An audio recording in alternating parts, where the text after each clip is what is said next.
Untuk korang yang selalu terkejar-kejar masa balik kerja sebab nak kena masak kat rumah tu kan, video ni khas untuk korang sebab kita nak buat sambal telur puyuh. Tapi ni version yang sangat-sangat simple. So jom kita start. Bismillah.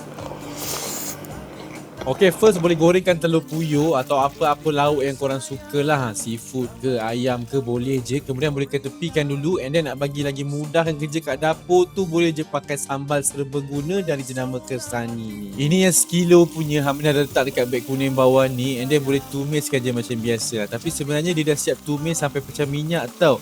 And ada dah siap dah garam, gula semua. Tapi kalau nak adjust ikut cita rasa sendiri tu boleh je. And then Hamida tambahkan paste asam jawa dengan air sikit. Masukkan telur dengan bawang merah macam ni. Kacau-kacaukan sekejap bagi bawang tu layu dan sedia untuk dihidang. Nak bagi lagi cantik boleh taburkan sikit daun bawang. Ni kalau nak makan dengan nasi putih ataupun roti memang ngam. So selamat mencuba.